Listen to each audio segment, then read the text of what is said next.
আমরা আছি নতুনপাড়া বঙ্গাইগাঁও ডিস্ট্রিক্টে, নিউ বঙ্গাইগাঁও এদিকে।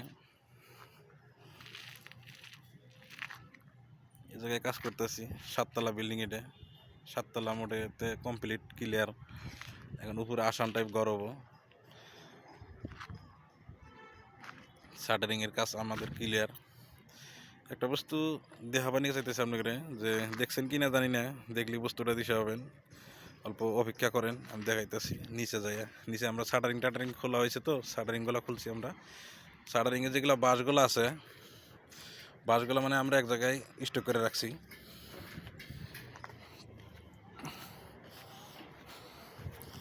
এদিকে কাম করতেছে,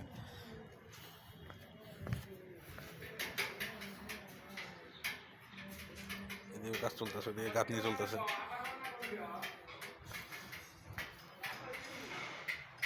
এদিকে গাঁথনি চলতেছে, আঙ্গরের কাজ ক্লিয়ার। এখন গাঁথনির মেশে কাম করতেছে।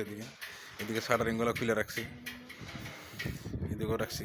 এমন একটা বস্তু দেখাবো, আপনারা দেখছেন কিনা জানি না, আমি কোনদিন দেখি না, আমার লাইফের ফার্স্ট আমি এরকম বস্তু দেখা পাচ্ছি। বেশি দিন হয় না শাটারিংগুলো খুলে রাখা, মোটাতে 15 দিন হয়ে গেছে।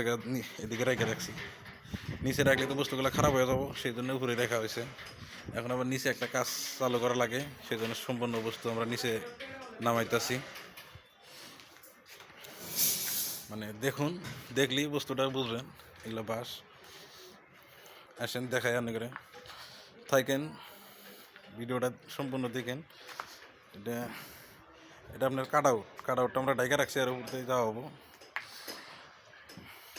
মানে খোলা জায়গা, মানে কাটআউটটা এই জন্যই দেওয়া হয়েছে। তারপর বিল্ডিংয়ের সাইজটা বড়, সেই জন্য কাটআউটটা দেওয়া হয়েছে। এই মাঝখান দিয়ে যে কাটা রাখা হয়েছে, এই কাটাতে তার মানে যে বাড়িতে ভিতরের মানুষগুলো আলো ঢুকবো আর কি। এই যে বাঁশগুলো রাখছি দেখেন, মানে কি বলবো,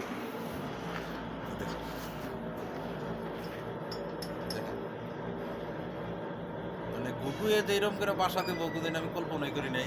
সম্পূর্ণ তার, এগুলা কোনো অন্য কোনো বস্তু নাই, খালি মানে গুণা, মানে রড বান্ধা যেগুলো গুণা আছিল, রড বান্ধিতে গেলে কিছু গুণা পড়ে যায়, ওই গুণা কোন দিয়ে খুঁটাই না, এরকম করে বাসা দিছি।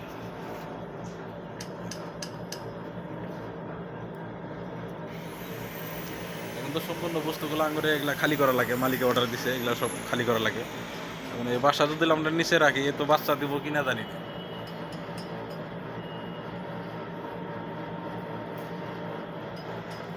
একদম বড় বড় সাইজ, মাসে একবারে মুরগির আন্ডার মতন একদম।